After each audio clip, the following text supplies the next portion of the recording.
Bonjour tout le monde, que le Seigneur Jésus vous bénisse abondamment. Je me nomme Léon Nyandi Tchandikou. Par la grâce de Dieu, je suis un enfant de Dieu né de nouveau depuis les années 2000 et je me réjouis pour toutes les choses que le Seigneur fait dans ma vie aujourd'hui. Par la grâce de Dieu, le Seigneur m'a enseigné pas mal de choses que j'aimerais vous partager par ces messages. Et j'ai découvert beaucoup de choses que l'Église ne nous enseigne pas. L'Église est notre mère, comme Paul nous l'a enseigné. Elle est la Nouvelle Jérusalem. Mais entre-temps, elle s'est fait corrompre. Elle s'est laissée corrompre par du levain du monde. Par conséquent, elle a commencé à enseigner des messages qui ne viennent pas de Dieu, que Paul appelle des doctrines de démons, disant que il sait qu'à son départ, des loups ravisseurs vont s'introduire dans la bergerie et ils n'épargneront pas le troupeau. Pierre aussi dit quelque part dans ses épîtres qu'il y a eu de faux prophètes parmi le peuple et qu'il y aura de faux enseignants parmi nous. Eh bien, ces faux prophètes sont là, ces faux enseignants sont là. Comment nous pouvons reconnaître qu'ils sont là? Eh bien, par les enseignements qui diffèrent des Écritures. Paul nous a donné des avertissements dans Galates, je pense que c'est dans Galates 2 ou 3, disant que si un ange des cieux venait à vous enseigner des choses différentes de celles que nous vous avons enseignées, eh bien que cet homme-là, que cet ange-là soit anathème. Pourquoi a-t-il été aussi audacieux et aussi sévère? Parce que la parole de Dieu seule donne la vie. Tout enseignement qui ne vient pas de Dieu ne donne pas la vie. Au contraire, il donne la mort. C'est pourquoi nous ne devons pas permettre que des gens nous enseignent des choses qui ne sont pas de Dieu. Aujourd'hui, je vais vous montrer par les Écritures que l'Église a une mission importante à accomplir avant le retour du Seigneur Jésus-Christ en personne. Eh bien, l'Écriture nous a tout donné. Dans Daniel 2, par exemple, Daniel a reçu une vision pour confirmer ou bien pour expliquer au roi de Babylone, Nebuchadnezzar, ce qu'il a vu dans son rêve. Il semble que, selon l'Écriture, le roi Nebuchadnezzar s'est posé des questions sur son lit, concernant les choses qui vont se passer après lui, après son temps, et Dieu lui a montré l'avenir du monde. Eh bien, le rêve était si important pour le monsieur qu'il a demandé à ses magiciens et astrologues de lui en découvrir le contenu. Malheureusement, ces gens en étaient incapables. Eh bien, Daniel, par la grâce de Dieu, s'est présenté avec la vision et son interprétation et lui a donné et la vision et l'interprétation. Eh bien, cette vision et son interprétation ne sont pas seulement en réalité pour Nebuchadnezzar, mais aussi pour nous qui sommes arrivés à la fin des temps. Car cette vision nous concerne plus qu'elle ne concernait Nebuchadnezzar ou Daniel. C'est pourquoi l'étude et la compréhension de cette vision est importante pour nous. Eh bien, je vais essayer de vous en donner et de vous faire voir combien cette vision est importante parce qu'elle se rapporte à notre temps aujourd'hui. Sans plus tarder, je commence. Je suis au verset 26 où le roi parle. Daniel 2, à partir du verset 26. Le roi prit la parole et dit à Daniel, qu'on nommait Belchassar, « Es-tu capable de me faire connaître le songe que j'ai eu et son explication ?» Daniel répondit en présence du roi et dit, « Ce que le roi demande est un secret que les sages, les astrologues, les magiciens et les devins ne sont pas capables de découvrir au roi. Mais il y a dans les cieux un Dieu qui révèle les secrets et qui a fait connaître au roi Nebuchadnezzar ce qui arrivera dans la suite des temps. Voici ton songe et les visions que tu as eues sur ta couche. Sur ta couche, ô roi, il t'est monté des pensées touchant ce qui arrivera après ce temps-ci. Et celui qui révèle les secrets t'a fait connaître ce qui arrivera. Si ce secret m'a été révélé, ce n'est point qu'il y ait en moi une sagesse supérieure à celle de tous les vivants, mais c'est afin que l'explication soit donnée au roi et que tu connaisses les pensées de ton cœur. Ô roi, tu regardais et tu voyais une grande statue. Cette statue était immense et d'une splendeur extraordinaire. Elle était debout devant toi et son aspect était terrible. La tête de cette statue était d'or pur, sa poitrine et ses bras étaient d'argent, son ventre et ses cuisses étaient d'airain, ses jambes de fer, ses pieds en partie de fer et en partie d'argile.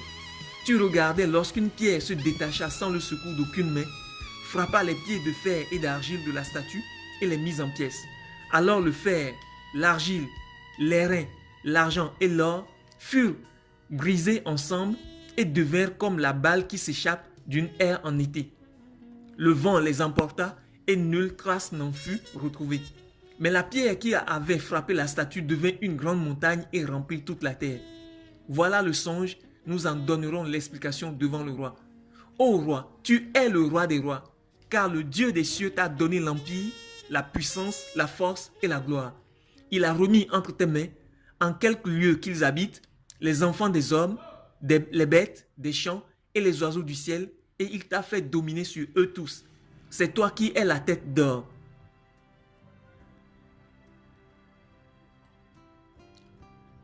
Après toi, il s'élèvera un autre royaume, moindre que le tien, puis un troisième royaume qui sera d'airain et qui dominera sur toute la terre. Il y aura un quatrième royaume, fort comme du fer. De même que le fer brise et rompt tout, il brisera et rompra tout comme le fer qui met tout en pièces. Et comme tu as vu les pieds et les orteils en partie d'argile de potier et en partie de fer, ce royaume sera divisé, mais il y aura en lui quelque chose de la force du fer, parce que tu as vu le fer mêlé avec l'argile. Et comme les doigts des pieds étaient en partie de fer et en partie d'argile, ce royaume sera en partie fort et en partie fragile.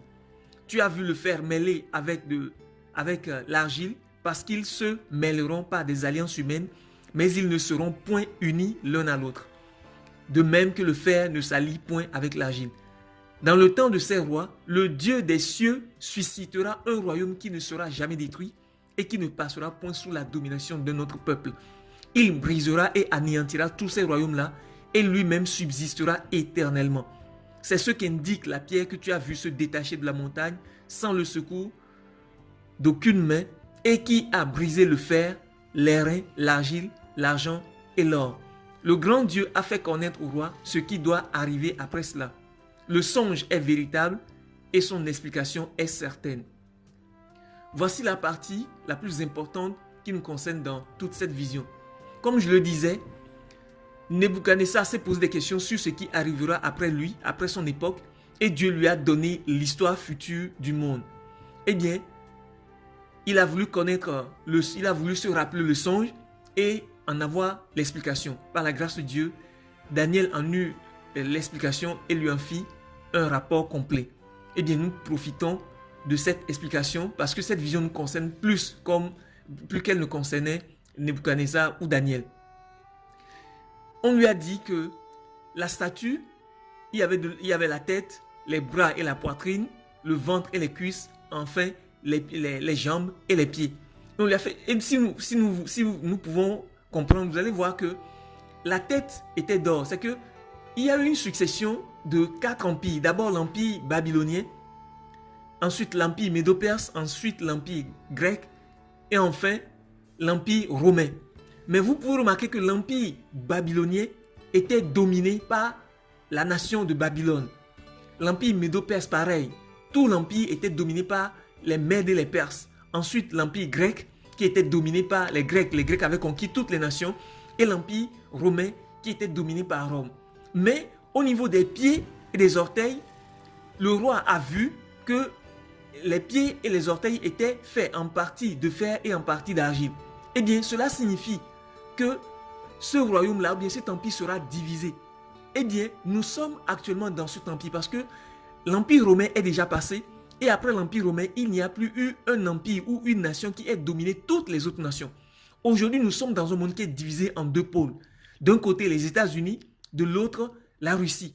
Nous voyons aujourd'hui que le monde est divisé en 2.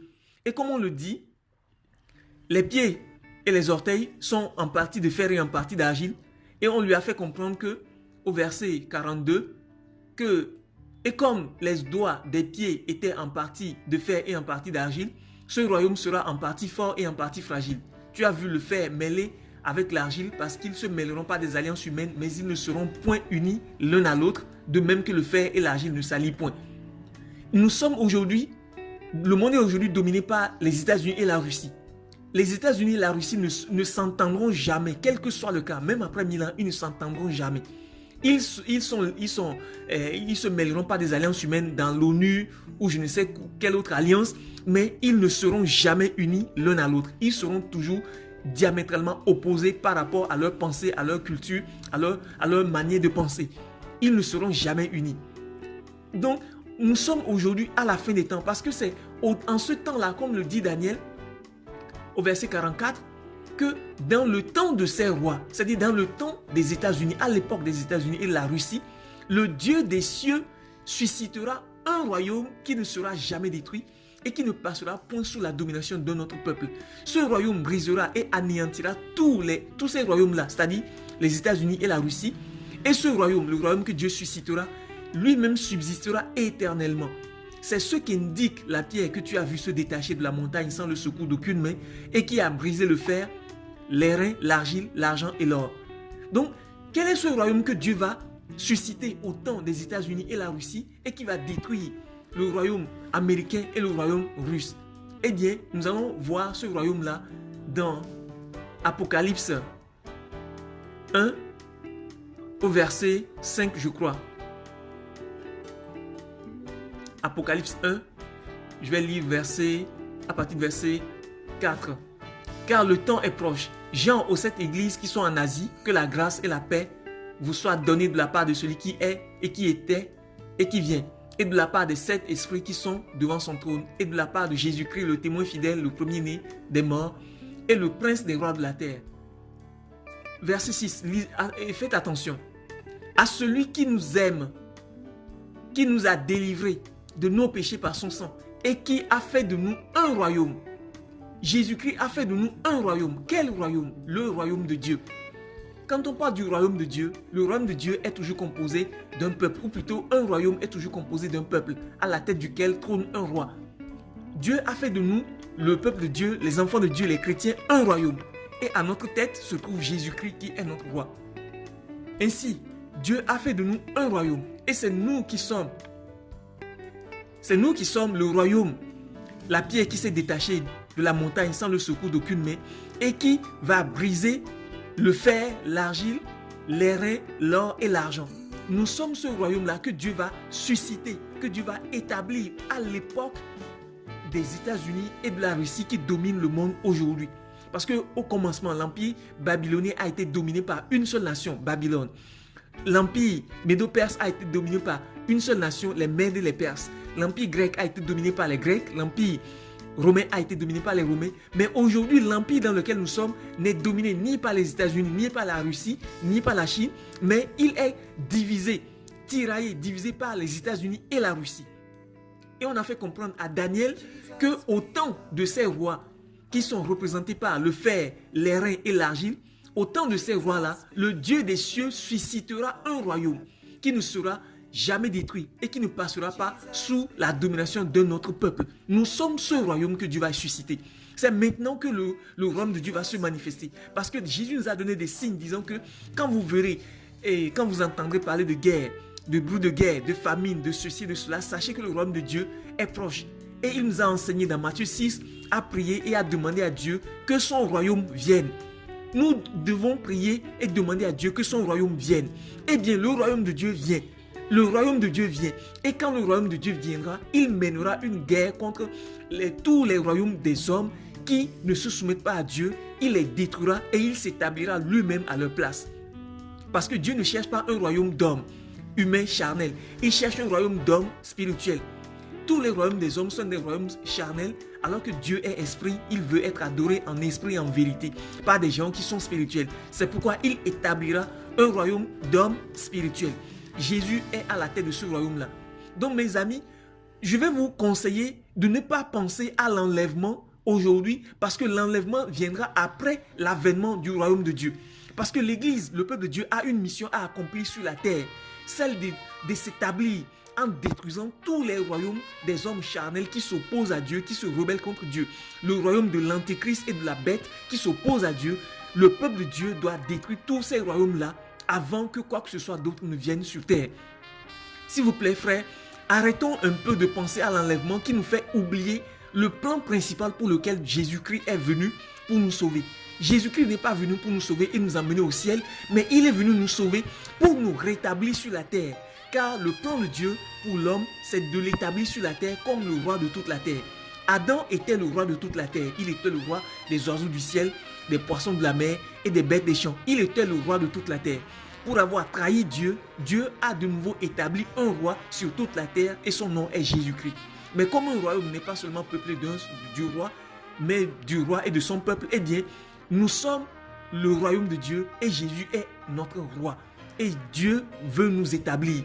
Et parce qu'il y a des forces ennemies sur le territoire sur lequel le royaume de Dieu doit s'établir, eh bien, de la même manière que Dieu a conduit Israël pour faire la guerre à cette nation puissante qui était établie sur le territoire, le pays de la promesse, eh bien, Dieu va nous conduire par Jésus-Christ pour détruire tous les royaumes humains, charnels, qui s'opposent à Dieu avant de nous établir sur la terre. Donc, je vous prie de comprendre que nous avons une mission importante à accomplir, celle d'être établis sur la terre comme le peuple de Dieu, le royaume de Dieu, et de faire venir le royaume de Dieu et de détruire tous ceux qui s'opposent à Dieu sur cette terre.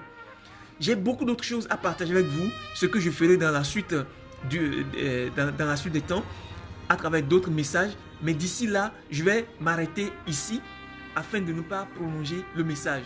Je vous prie de réfléchir à tous les versets que j'ai donnés, notamment tout le livre de Daniel 2, ensuite Apocalypse 1, verset 5, verset 4 à 6.